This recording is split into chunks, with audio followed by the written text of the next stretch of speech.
ও ভাই, এটাই দেখার বাকি ছিল। হলিউড থেকে হিরোইন এনে নাচাচ্ছে রাক্ষস, আর সাথে থাকছে বরবাদের ভাইরাল জিল্লু।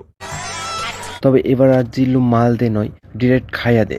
মানে ট্রেলারটির মধ্যে শ্যাম আহমেদ যেইভাবে অ্যাগ্রেসিভ হয়ে ফোন দিয়ে জিল্লুকে বলতেছে, ওই জিল্লু খাইয়া দে, আর সাথে সাথে গুলি। ও ভাই নাইস।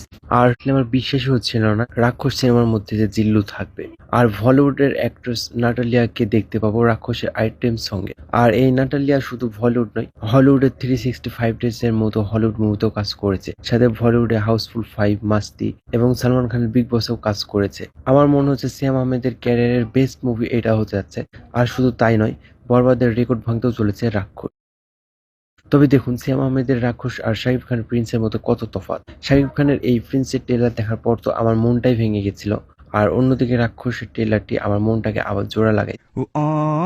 তবে আমার মনে হচ্ছে এই প্রিন্স মুভির ট্রেলার না দিলে ভালো করতো, কারণ ট্রেলারের থেকে পোস্টার বেটার ছিল। আর পোস্টার দেখে এবং শাকিব খানের নাম শুনে যতজন থিয়েটারে যাইতো না কেন, ট্রেলারটি দেখার পর আমার মনে হচ্ছে না রাক্ষসের প্রিন্স দেখতে যাবে কেউ।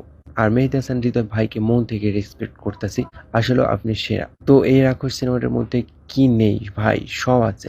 রোমান্টিক সিন আছে, গালাগালি আছে, ভায়োলেন্স আছে, অ্যাকশন আছে। ওভারঅল ট্রেলারটি দেখার পর আমি জাস্ট থমকে গেছিলাম।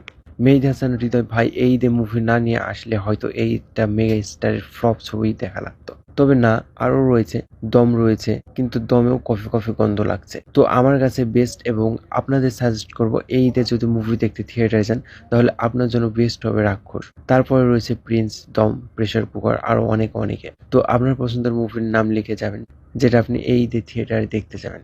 তো ভিডিওটি এ পর্যন্ত। সবাই ভালো থাকবেন, সুস্থ থাকবেন। ধন্যবাদ।